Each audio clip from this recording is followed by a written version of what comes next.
Поранешниот градоначалник на Карпош, Стефчо Јакимовски, на 2 јули треба да оди во шутка. Од Кривичниот суд Скопје соопштија дека судија за извршување на санкции му издал упатен акт за 1 година затвор, која станала правосилна откако ја потврдил и апелациониот суд Скопје. Бидејќи Јакимовски претходно поминал 5 месеци во притвор, преостанатата казна што треба да ја одлежи е 7 месеци. Тој оцени одлуката како политички мотивирана и тврди дека е донесена со цел да се спречи негов кандидатски настап на престојните локални избори. Неосновано биле исплатени 236.000 евра. Нема контрола, а важни документи се чуваат во кутии. Ревизија најде куп проблеми со социјалната помош. Во нов извештај на Државниот завод за ревизија се откриени сериозни слабости во системот за социјална заштита во Македонија. Ревизијата утврдила дека поради недоволни контроли и слаба размена на податоци, 235 корисници истовремено примиле и социјална помош и пензија, при што неосновано биле исплатени околу 236.000 евра. Дополнително, ревизорите посочуваат на бавни постапки, нецелосна документација и недоволна координација меѓу институциите. Посебно загрижувачки според извештајот е што дел од важната документација во Скопје се чува во несоодветни услови, во картонски кутии и регистратори. Повеќе во текстот на Бојан Шашевски.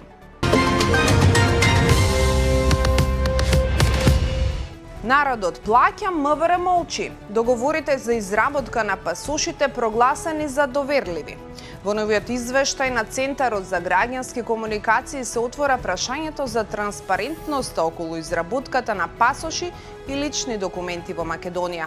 Изработката на пасоши, лични карти и возачки дозволи во последните 5 години го чинела Министерството за внатрешни работи 29 милиони евра, додека граѓаните за добивање на овие документи платиле вкупно 73 милиони евра.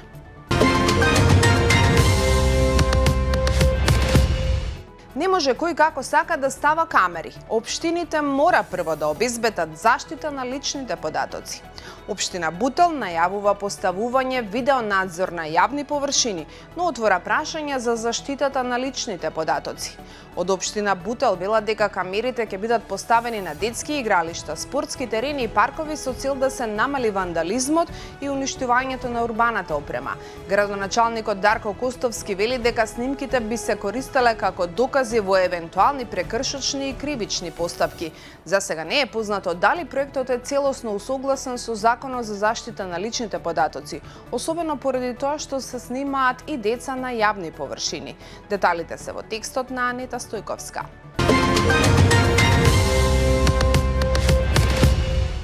Скапите вештачки ѓубрива ги осакатија земјоделските приноси. Има ли владата слух за домашното производство? Растот на цените на вештачките ѓубрива и горивата сериозно го оптоварува домашното земјоделско производство, реагираат земјоделците. Тие посочуваат дека цените на ѓубривата и горивата се зголемени за околу 50%, што директно ги намалило приносите поради користење на минимални количини ѓубрива. Во меѓувреме, Европската Унија подготвува итен пакет помош од 500 милиони евра за земјоделскиот сектор поради растот на трошоците во производството. Земјоделците сметаат дека домашните мерки како ограничување на маржите и зелената нафта се задоцнети и недоволни за реалните потреби во секторот. Повеќе во текстот на Весна Дамчевска.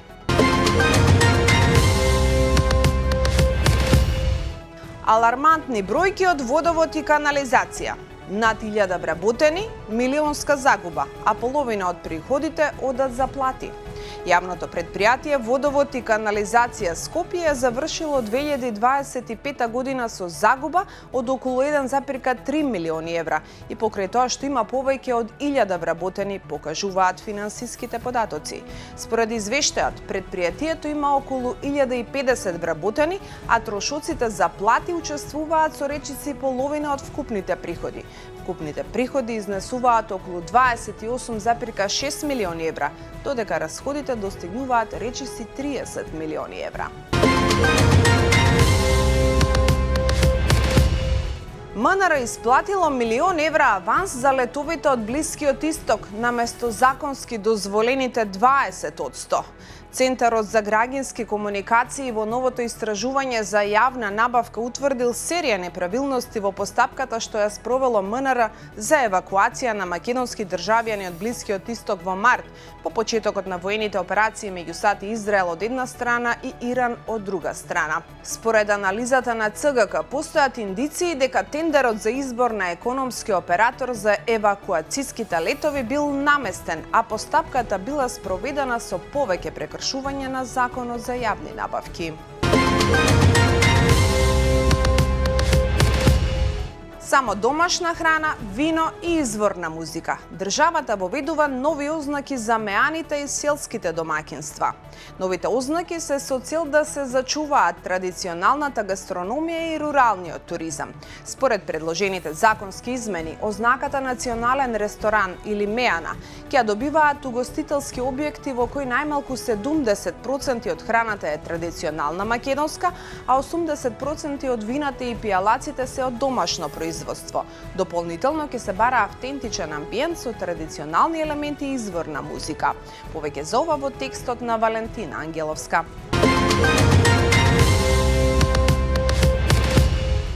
Милиарди за акционерите, трошки за климатските инвестиции. Новиот извештај на Оксфам покажува дека најголемите европски компании многу повеќе пари исплаќаат на акционери и менаџери, отколку што инвестираат во еколошката транзиција, додека истовремено расте јазот меѓу богатите и сиромашните. Организацијата бара построги правила за платите на директорите, оданочувањето на екстра добивките и ограничување на корпоративното влијание врз политиката. Повеќе во анализата на нашиот дописник од Виена Зоран Русмер. Пожарникарите и доброволците по повеќе часовна борба успеаја да го изгаснат големиот пожар што вчера избувна над Штип. Според Дирекцијата за заштита и спасување, пожарот најверојатно бил предизвикан од удар на гром и зафатил тешко пристапен терен со трева и грмушки. Во гаснењето учествувале пожарникари од Штип, Кочани и Свети Николе, како и десетици доброволци со специјални теренски возила. Илјадници албанци бараа оставка од Рама на најмасовниот протест досега во Тирана. Не го поштедија ни Бериша. Демонстрантите се собраа на плоштадот Скендербек, од каде маршираа кон парламентот, изразувајќи незадоволство од политичката и економската состојба во земјата. Освен критики кон владата, дел од учесниците упатија пораки и кон опозицијата, скандирајќи против премиерот Рама, но и против лидерот на опозицијската демократска партија на Албанија Сали Бериша. Нови немири во Ирска. Луѓе со фантомки фрлаа камења, а полицијата ги растеруваше со водени топови. Втора ноќна немири во близина на Белфаст по неодамнешниот напад со нож што предизвика тензии во јавноста. Полицијата интервенирала со воени топови откако дел од насобраните почнале да фрлаат камења и други предмети кон полициските сили. Америка и Иран продолжија да разменуваат удари. Бахрейн и Кувајт втор ден се под напад на Техеран. САД и Иран втор ден поред разменија напади низ Блискиот Исток, што дополнително го оптовари и онака кревкиот прекин на огнот што двете земји го договорија во април.